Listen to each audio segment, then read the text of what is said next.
पर्यावरण दिवस के अवसर पर गीता एजुकेशन इंस्टीट्यूट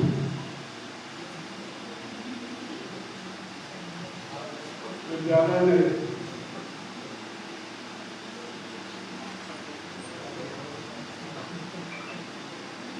मुख्य दिवस समारोहपूर्वक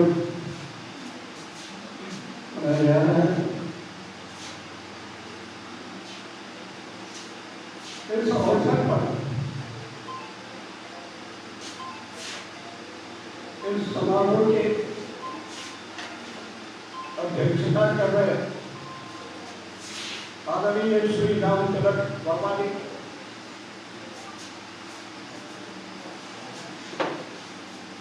पूरे जिले में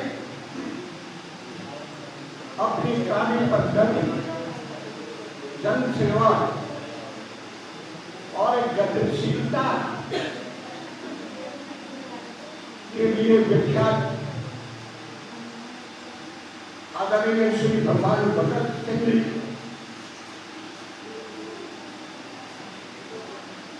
मंचा सिंह, प्रबुद्ध सज्जनों, समर्थ सज्जनों, नौजवान बंधुओं,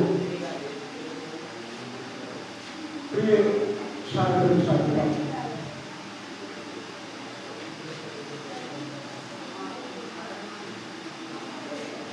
आज पूरा विश्व पर्यावरण दिवस समारोहपूर्वक मना रहा है।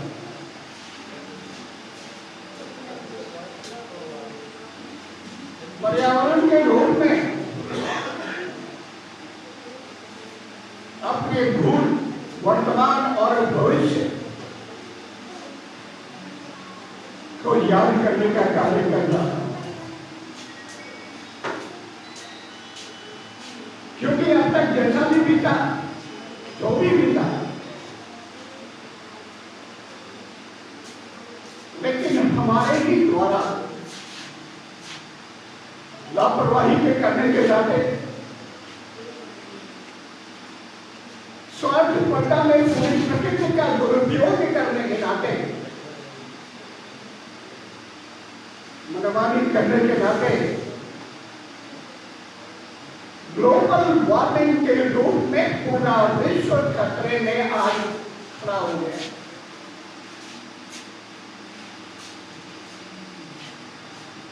इसी नाते प्रकृति के बारे में, पर्यावरण के बारे में चिंतन करना, उसके सुधार लाना और उसे स्वस्थ करना पूरे विश्व समुदाय का एक दायित्व बन गया, जिसे लेकर के एक छोटे से कार्यक्रम के रूप में हम यहाँ पर उपस्थित हुए। पर्यावरण सीधे सीधे प्रकृति से संबंध रखता। अगर ये प्रश्न किया जाए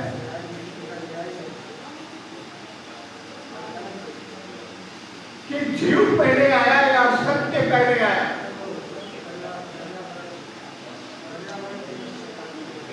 तो सत्य ये है कि सत्य पहले आया, और इस सत्य और प्रकृति में कौन पहले आया, ये कम से कम ये बताना संभव नहीं है।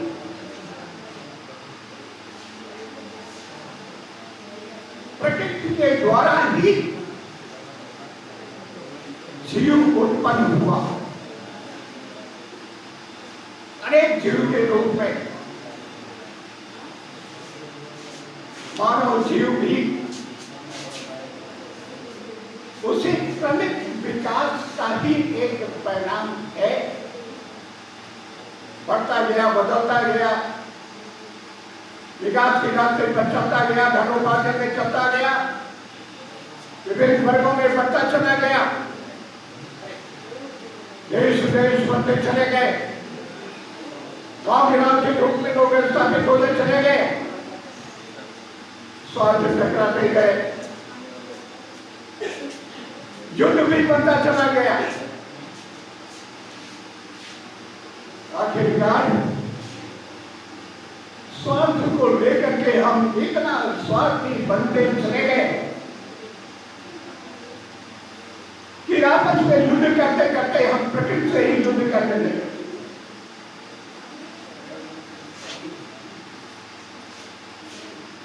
और उसी के नतीजे के तौर पर पूरा विश्व खतरे में आ गया है। आज पूरी दुनिया में सबसे बड़े प्रदूषित शहर के रूप में अगर 10 शहरों का अगर नाम लिया जाता है तो उसमें से एक दिल्ली आता है।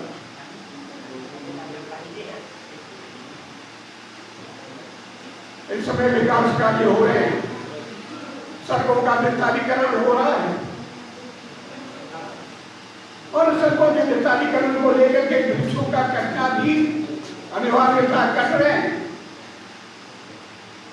विरोध करने वाले लोग तो उसका भी विरोध करते हैं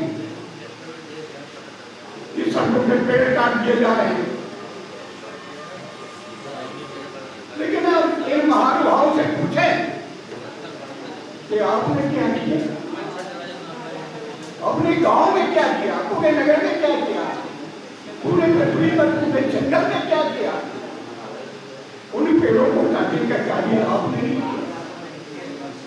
आपने पेड़ काटा, तालाब काटा, कुआं काटा, और जहां कहीं भी तालाब गांव में है लोग काट करके अपने घरों को उड़ाते चले जा रहे हैं।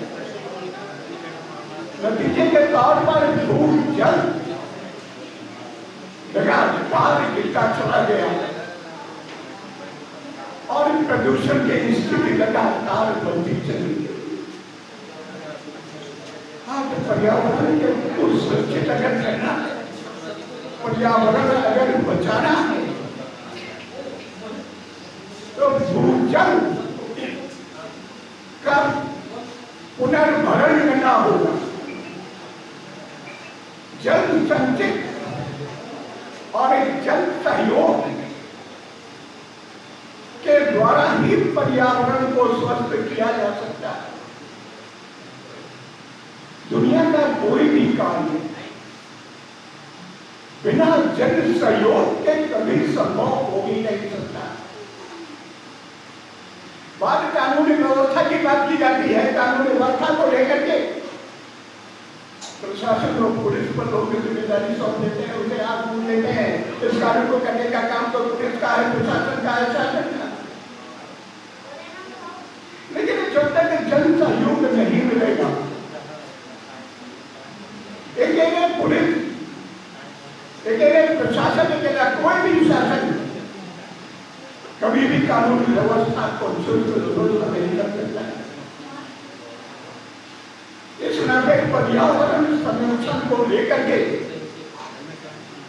नागरिक जागरूकता जब तक पूरे देश में, विशेष रूप से नौजवानों के बीच में जब तक नहीं आएगी, हम पर्यावरण संरक्षण के लिए आगे नहीं आएंगे। तन मन से मन नहीं बनाएंगे, तब तक तन मन से निर्णय नहीं करेंगे, तब तक पर्यावरण का स्वस्थ होना संभव नहीं हो पाएगा। सरकार ने फैसला किया है कि जल संचय में जन भागीदारी होनी चाहिए। भूजल का पुनर्भरण होना चाहिए। उसने सरकार की योजना के मुताबिक बरसात आने वाला है, जो भी पानी बरसता है उसे तालाब के रूप में और नाना प्रकार के उपाय के रूप में एकत्रित किया जाना चाहिए, इकट्ठा किया जाना चाहिए, ताकि जल बह करके व्यर्थ में न जाने पाए। मैं बहुत गर्व के साथ कहना चाहता हूं, मेरठ का एक किसान अपने 4 गांव के बीच में उसने मन बनाया, वो आर्मी में हुआ करते थे, रिटायर होने के बाद उन्होंने खेतों के मेढ़ों को ऊपर कर दिया, किसानों से समझ करके उनको समझा देते और इस बरसात के पानी को रोकने का प्रयास किया। और उस पानी के रुक जाने के बाद भूजल जल स्तर ठीक हुआ, लोगों के लिए सिंचाई की व्यवस्था बनी और लोग स्वस्थ और दुरुस्त रहने लगे। पेड़ लगाने का भी कार्य किया। इस अवसर पर मैं आपको बताना चाहता हूं, कर्नाटक में एक प्रधान, एक बहुत बड़े गांव का प्रधान मुस्लिम है, उसने अपने गांव में कई हजार पेड़ लगा रखा और उसी ऊंचे पेड़ को 60-70 फुट ऊपर ऊंचाई वाले पेड़ों को लगा रखा है। और उसके नतीजे के तौर पर जब भी मानसून बनता है तो उस गांव में पानी अवश्य बरसता है, कहीं और बरसे न बरसे। शिवान जी वो करीब 30-35 साल से लगातार प्रधान बना हुआ है।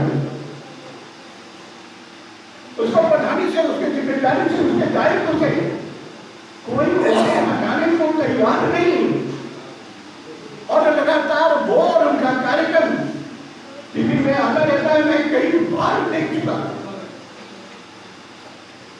सरकार की योजना के मुताबिक इस वर्षा के जल का पुनर्भरण करने के वास्ते योजनाएं आई हैं, जिसके मुताबिक हर घर में जो भी पानी निकलेगा छत के द्वारा, उसे घर के बगल में किसी कोने में एक उसमें गड्ढा खोदा जाता है और एक गड्ढा खोदे जाने के बाद ब्लॉकों के द्वारा, ब्लॉकों में सबको जानकारी है, ब्लॉक प्रमुख को भी जानकारी है, सहायक कर्मचारियों को जानकारी है, उसके अनुसार गड्ढे खोदे जाते हैं, कुछ पाइप अंदर किया जाता है, कुछ और भी कंकड़ पत्थर उसमें लगाया जाता है और वो अगर आपके घर के अगल बगल का जल उसमें बह करके आता है और बहकर आने के बाद जब नीचे जाएगा तो भूजल का स्तर ऊपर आएगा नहीं। ये 50,000 से लेकर के 3 लाख रुपए की योजना है। ब्लॉकों से आप संपर्क करेंगे तो निश्चित रूप से बताएंगे और आपका सहयोग भी करेंगे। इस प्रकार की जनभागीदारी के द्वारा आपको आगे आना पड़ेगा। गुजरात की भूमि, जिन लोगों ने गुजरात को देखा होगा, वो हमारी तरह जमीन उपजाऊ जमीन नहीं है, लेकिन गुजरात का मुखिया, गुजरात के प्रबुद्ध लोग, जानकार लोग जब भी कोई कार्य वहां के किसानों को करने के लिए कहते हैं और उन्हें समझाते हुए कहते हैं तो वहां के लोग उस बात को मानते नहीं। जो बात मैं आपको बता रहा हूं, इस जल संरक्षण का कार्य गांव-गांव में लोगों ने किया है, इस करके वहां का जल स्तर ऊपर हुआ। सोलर सिस्टम द्वारा ऊर्जा प्राप्त करने का कार्य सबसे अधिकतम गुजरात में ही हुआ और पूरी दुनिया में दूसरे और तीसरे नंबर पर सौर ऊर्जा के द्वारा ऊर्जा प्राप्त करने की प्रतियोगिता में, प्रतिस्पर्धा में दूसरे तीसरे नंबर पर भारत आया हुआ। ये जन सहयोग करना पड़ेगा। मैं बताना चाहता हूं, इजराइल एक ऐसा देश है जो रेगिस्तान में घुसा हुआ, वहां जल नहीं है। राजस्थान की बात में जो लोग जाते हैं, लोग जान चुके, उनको मालूम है कि वहां पर मुश्किल से पानी मिलता है, मुश्किल से पेड़ पौधे देखने को मिलते हैं। किसी भी तरह जल का उपयोग करते हो और जल कहीं भी पा जाते हैं, उसे एक अमूल्य वृद्धि के रूप में इस्तेमाल करते हैं। 2-4 किलोमीटर तक और कहीं पहले चली जाती है, जाने के बाद पीने का पानी और व्यक्ति के पानी लेकर के आती है। इसी प्रकार से इस्राइल का भी मामला है, और इस्राइल में पानी है नहीं, वो पिएंगे कैसे, खेती किसानी कैसे करेंगे? आपको पता जान करके सुगंध आश्चर्य होगा। ये ओस आप देख रहे हैं, ये ओस बारों मास वायु में रहता है, और इसी ओस के द्वारा, इसी ओस से ही मशीनों के द्वारा वो जल पानी तैयार करते हैं, और उसी के माध्यम से सेवन भी करते हैं। हर कार्य चलता है, खेती किसानी भी करते हैं। खेती किसानी में सिंचाई व्यवस्था को ड्रॉपिंग सिस्टम के द्वारा करते हैं। यहाँ भी आया हुआ था बीच में और डूबे हो गया, पाइप के द्वारा पानी जाता था, फुहारे के द्वारा खेतों की सिंचाई होती थी, और उसी का परिणाम है आज पूरे एशिया में खेती किसानी के मामले में इस्राइल नंबर 1, पढ़ाई लिखाई और नोबल प्राइज विनर के रूप में नंबर 1, टेक्नोलॉजी के मामले में नंबर 1, हथियार बनाने के मामले में नंबर 1, स्वास्थ्य के मामले में नंबर 1। 70,000 का कोई बच्चा हो जाने के बाद उसे 3 साल के लिए अनिवार्य मिलिट्री ट्रेनिंग में जाना ही पड़ेगा, चाहे वो डॉक्टर बनना चाहे, इंजीनियर बनना चाहे, वकील बनना चाहे, जो भी बनना चाहे, लेकिन मिलिट्री ट्रेनिंग में जाना पड़ेगा। मात्र 1 करोड़ की आबादी है, 2-3 मिलियन आदमी को यहाँ पर 1 करोड़ हो जाएंगे, और उस 1 करोड़ की आबादी में चूंकि 3 साल के लिए मिलिट्री ट्रेनिंग में जाना है, और हर तीसरे साल 3 महीने के लिए जाते रहना, ये साथ वहां पर 1 करोड़ सेना है। और 1950 से जब से वहां इस्राइल स्थापित हुआ, तब से अनेक देशों के साथ युद्ध लड़ता ही चला है। इस समय भी फिलिस्तीन से लड़ा है, ईरान से लड़ा है, लेबनान से लड़ा है, और इन देशों से लड़ता ही चला है। पर्यावरण को दुरुस्त कर रखा है, और जहां पानी नहीं था, उससे पानी पैदा करके देश को चुस्त दुरुस्त बनाया हुआ। इस नाते इस्राइल आज पूरे दुनिया के लिए, कम से कम पूरे एशिया के लिए अनुकरणीय और अनुसरणीय बन गया। ये किसी विदेश का नाम लेने की आवश्यकता नहीं, लेकिन जल संरक्षण को लेकर के, जल की उत्पत्ति को लेकर के, जल के सृजन को लेकर के बात करनी थी, इस नाते मैंने इस्राइल करना। और जल ही कर्म, जल ही जीवन, वृक्ष ही पर्यावरण संरक्षण। आपको जितना काटना था, जितना नुकसान करना था, उतना आप कर चुके। नदियों को भी रोकने से आप बाहर नहीं आते। नदियों के किनारे बैठ के बहाव को आप अपने मकानात, अपने धर्मशाला, अपने मंदिरों को बना करके आप उसके बहाव को भी रोकते हैं। मुश्किल से 15 साल पहले की बात है। हरिद्वार, केदारनाथ में लोग लगातार मंदिर बनाते गए, मस्जिद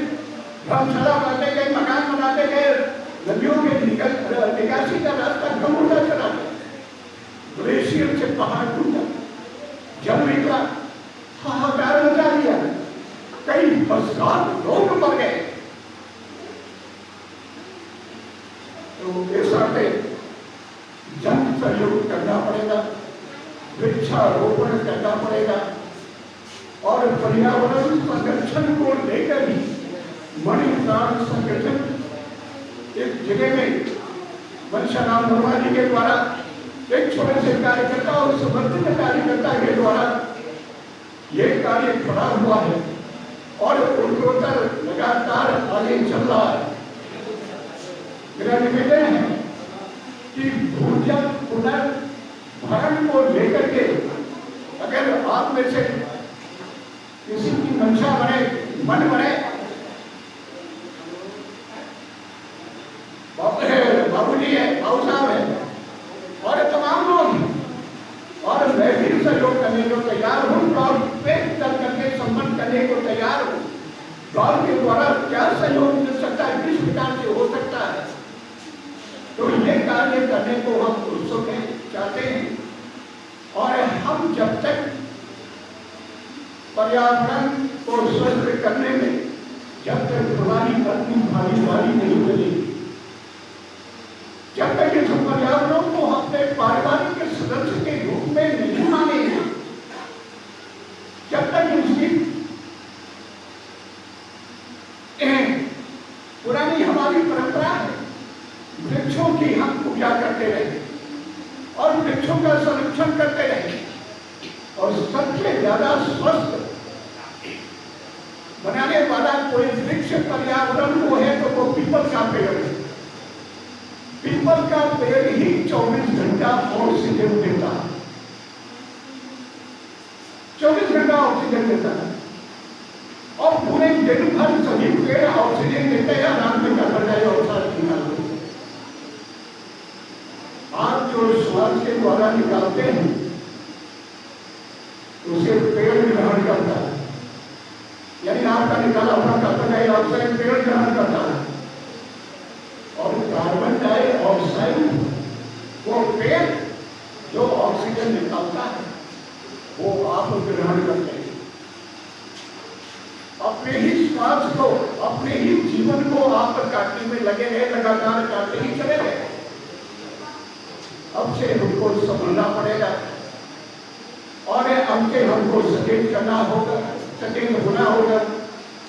यही आज के पर्यावरण विश्व पर्यावरण दिवस को मनाने का, इस अवसर पर इकट्ठा होने का, इस अवसर पर विचारों के आदान प्रदान करने की एक सार्थकता और वरना केवल बातें आए, बातें एक कान से सुनी जाए दूसरे कान से निकाल दी जाए तो उसका कोई अर्थ नहीं होता। और इस अवसर को पूरी दुनिया मनाना चाहती है, पूरी दुनिया इसमें संलग्न होना चाहती है। और एक बात बताने के साथ ही इस पर्यावरण को स्वस्थ करने में 2 ही 4 देश हैं जो अग्रणी भूमिका अदा निभा रहे हैं, उसमें से भारत भी एक है। नए परिवर्तन के साथ, नए नेतृत्व के साथ, नए शासन के साथ, नई दिशा के साथ जो परिवर्तन आया है उसमें पर्यावरण को भी स्वस्थ करने और ग्लोबल वार्मिंग को कमजोर करने के लिए भारत अग्रणी भूमिका अदा कर रहा है। इन शब्दों के साथ मैं आप सभी को, सभी का अभिवादन करते हुए मैं अपनी वाणी पर ध्यान देता हूँ। जय हिंद, जय भारत।